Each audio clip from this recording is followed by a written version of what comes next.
Scott and Michael are back. This topic is a good one, and it's going to really make some women a little angry, I think. Let's go through the background a bit. A Toronto coffee shop gave its customers a serious case of sticker shock, and it's all caught on video. The shop decided to implement what's called a pink tax, and that means they charge more for women's coffee than men's.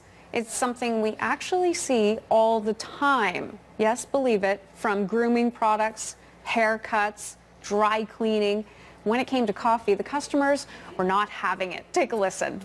So a man pays $2 for a drip coffee and I pay $3.50 for it? Yeah. What? You mean women pay more? You got 2 drinks. No, it's not a joke. I wish it was a joke. M is for men and W is for women. Dude. That's stupid. Oh, we were past that. I pay $5.50. You gotta pay 7 though, you're a woman. No, I'm gonna take the meal price. Is that okay, or is it $6 It's not total? okay. I pissed my mom right up. Why do they do that? I mean, it makes sense. We make less, so we should obviously pay more for everything. I think clearly some of the men were offended by that as well. I love how the men were offended too. Yes. The shop, though, it didn't actually implement a pink tax, but it was really to draw awareness to that real issue that's out there, and it's called Fight Pink Tax. So it calls attention to the fact that women pay 43% more than men for things like personal care products. And I am not kidding on this one. The big one, razors. That is a big one. People say that if you're buying pink razors, buy blue razors. They're the same thing, and I they're buy men's a lot razors. cheaper. Well, you know, it's interesting, and the men were outraged and, Yes, and also they offended were. in that video.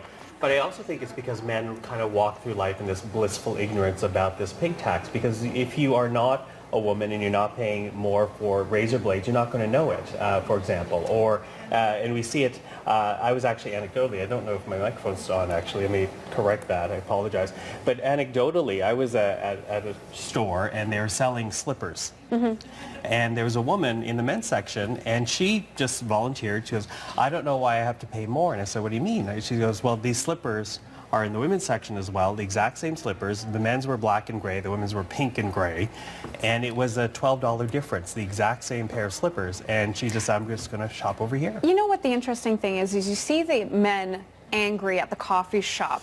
But when they go to the dry cleaner and see the difference, because there's a huge difference. When they go to the hair salon, yeah, we might get a little bit more done Well, to here, our... how much do you pay for your haircut? Oh, you don't want to know. How much do you pay for your haircut? $90. How much do you pay for That's your just the haircut? haircut. 40, maybe 30. See, I pay $18. Wow, that's pretty good. So, But as far as pink tax, I got a little bit more on this as well, as far as anecdotally breaking that down. I don't know if we've got it on the wall there, but deodorant and antiperspirant much more expensive for women to buy, over $10. You know, less than $7 for guys. And then there's the breakdown there. The razors and the blades there, much more for women than it is for men. Shaving creams, and I think what we're reacting to here is we're all products of marketing. You know, whether we want to smell like men or women. I was trying to buy Bounce the other day. Bounce, you know, the Bounce that you put in maybe I shouldn't say that out loud, but now there's Bounce for men. I thought laundry was pretty generic. I didn't know there was now Bounce it's for like, men.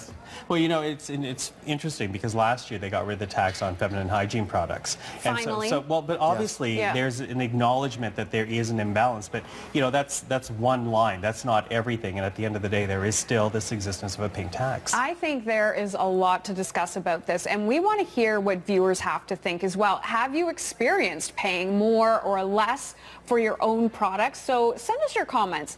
You can send them to @CBC Morning, or you can email them to us at yourmorning@cbc.ca, or tweet me directly. This is definitely one of those issues that a lot of people like to talk about.